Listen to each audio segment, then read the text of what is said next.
Hello viewers, I'm Khalil Ahmed. Good governance is something which everyone talks about. China, India, Singapore, US, you name the country in almost every part of the world, there's just one thing which people do talk about, and that is good governance. And to discuss it, I am joined by Syed Asad Ali Shah.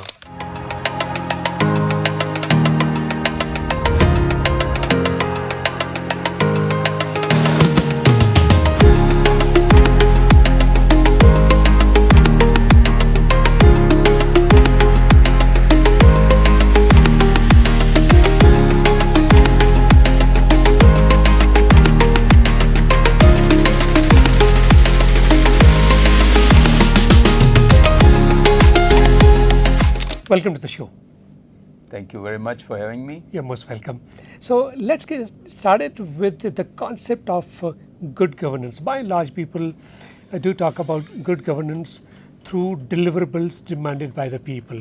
And these deliverables are that there should be good education, there should be no corruption, there should be availability of water, there should be a fair wage system in the country, there should be security in the country.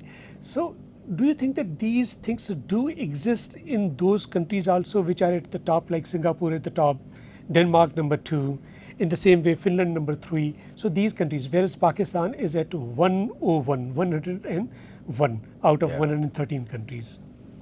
Yeah, absolutely. I think governance is the heart of, I would say, the crux of getting the right outcomes. I mean, if you look at, you gave very good examples, Singapore, Denmark, and all of these countries which have developed, they have, you will find that they have 5 critical elements.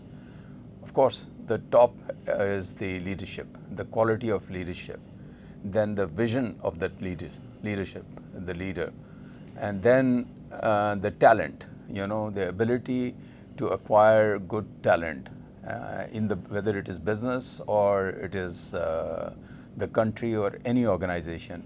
This was, you recall that one of the great entrepreneur, Jack Ma, who created Alibaba. So when he was asked, what is the secret of your success of creating such a large company, such a successful company, he said, one important thing is that when I hire, I try to hire people who are more smarter than me. So you see, smarter than when you do the hiring actually. So it's the quality of people that you have. Then the teams. I mean, when you build the teams, how do they collaborate with each other? And then finally, the accountability of that team, oversight, accountability, and transparency. All of these things can be merged into accountability. How robust is your accountability system? So once you have the right leader, you have the right vision, then you get the right talent, build the teams, and then hold them accountable. Obviously, it's a continuous cycle. It's a cycle, So accountability will provide you, and of course, the vision is about objectives and the outcomes that you want to get, So when it comes to the governance of the country at the federal level or the provincial level, again, the most important vision relates to the quality of people. I mean the standard of life of the people, their education, their health, their ability to earn living for themselves, their ability to create value, and their ability to progress and compete with the world. So with those clear objectives and certain vision, then if you have the right leader who is able to collect the right team, and then hold the team, giving them the tasks and getting work from them. Also, it is very important in leadership, that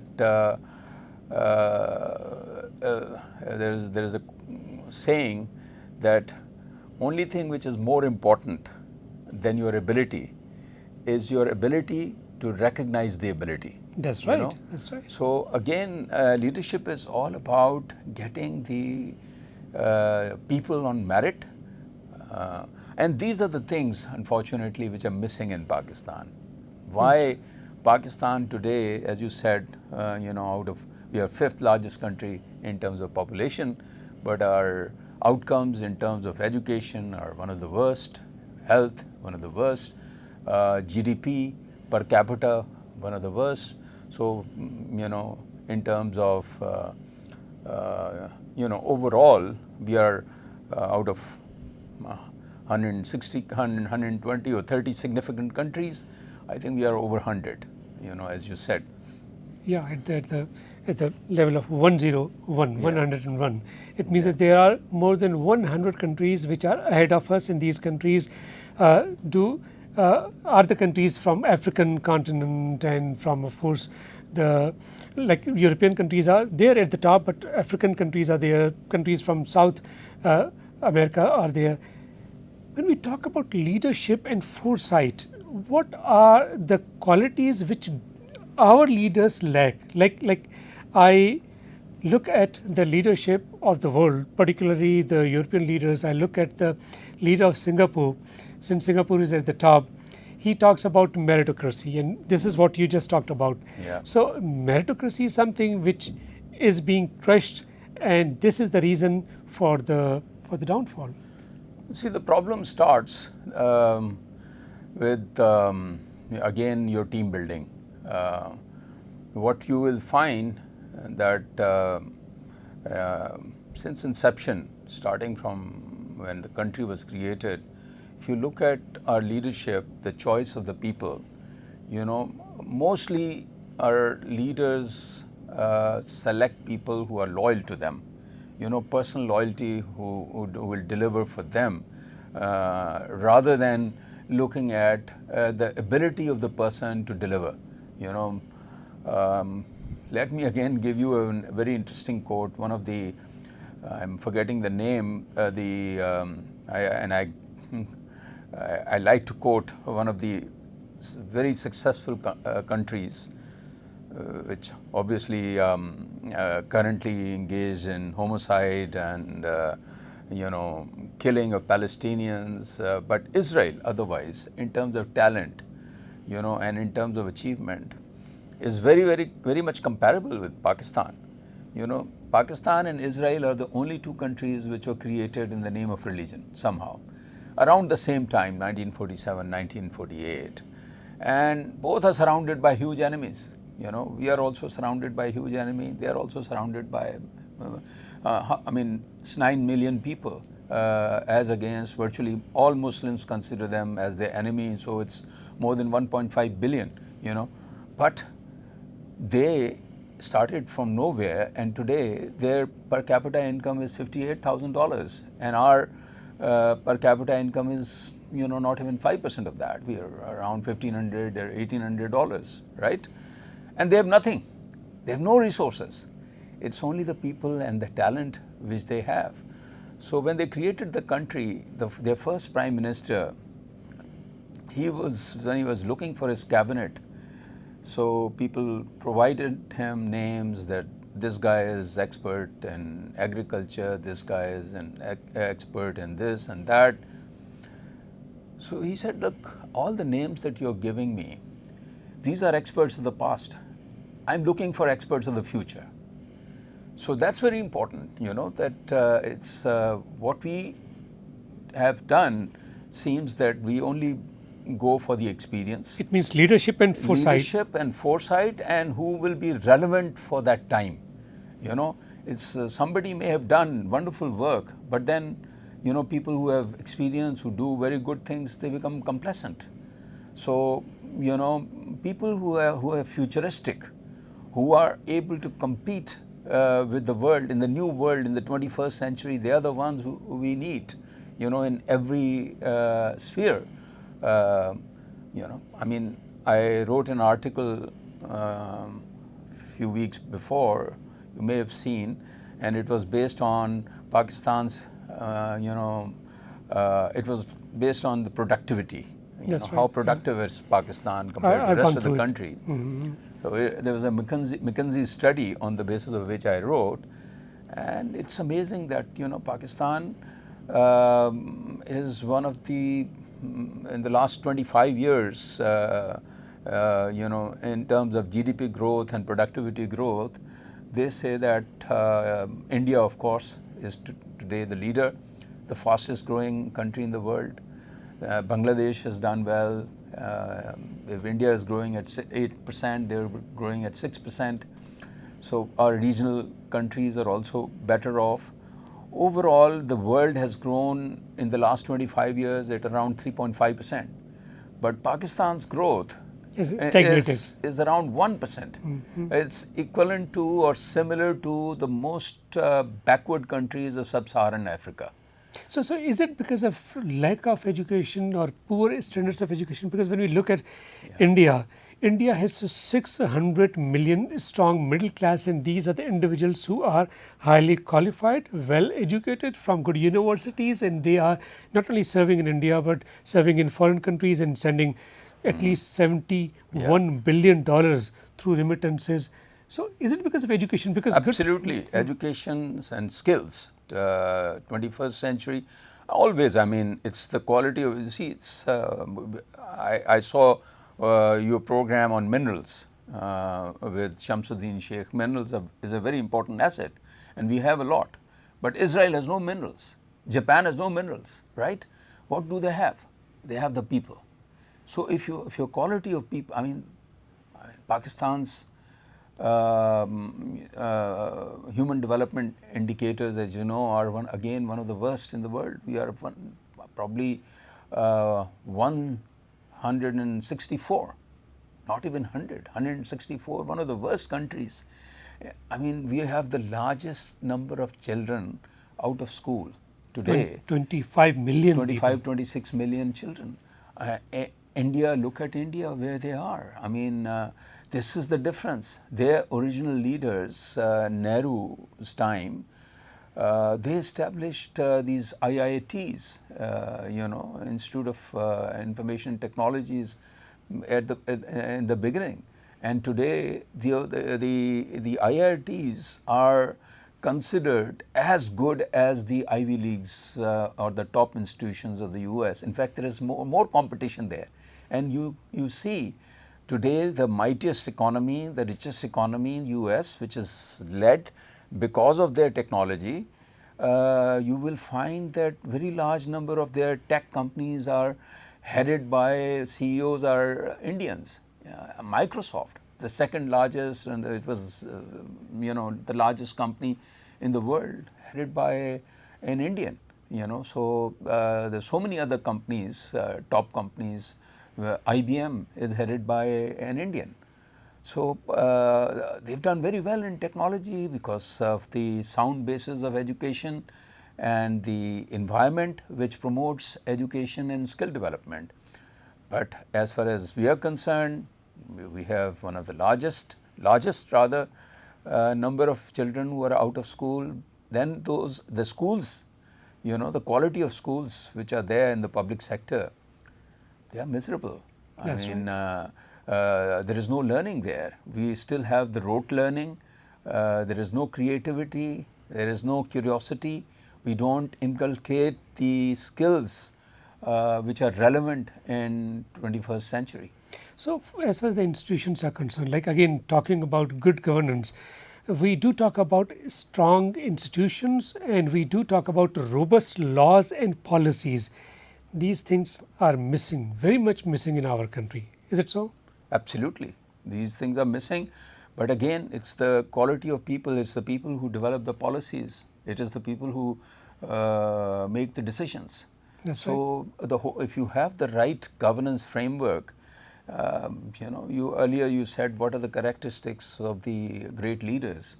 The great leaders have, I think, one of the greatest quality is their ability to understand. And I'll give you the example of Socrates, who was considered in the ancient times and even today one of the wisest men who ever lived. So he was asked 2,500 years ago.